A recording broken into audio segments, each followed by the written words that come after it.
Kelty Burns, Daniel Dukes, Alexis Martinez, and Don Brancheau.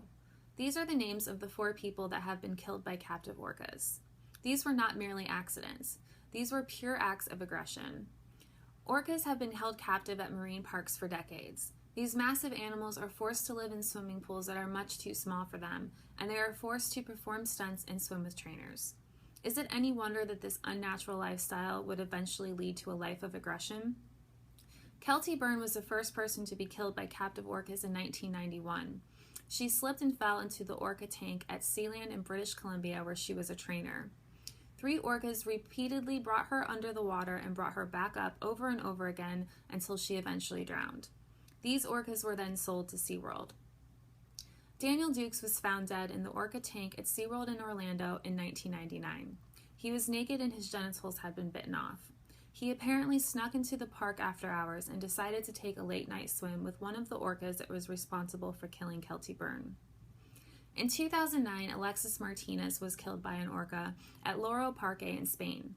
This orca was also owned by SeaWorld, and apparently he rammed his trainer so violently in the chest that it killed him. The last person to be killed by a captive orca was Don Brancheau in 2010 at SeaWorld Orlando. The same orca that was responsible for the first 2 victims pulled his trainer into his pool during a live show. Don Brancheau was dismembered and scalped and suffered numerous other injuries. Since the death of Don, trainers are no longer allowed in the water with orcas at SeaWorld. However, orcas are still trained and still performing in shows to this day at all 3 SeaWorld parks.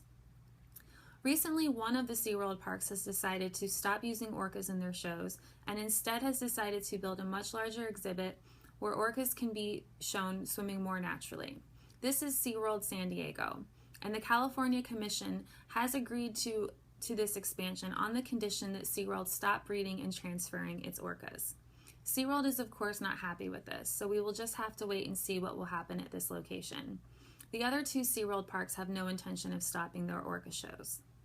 Orcas do not belong in swimming pools. They belong in the ocean where they came from, but it is not as simple as this.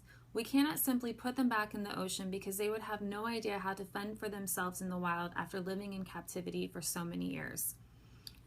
But they should at least be able to continue living out their lives in protected sanctuary. And the capturing, breeding, and training of orcas needs to stop now.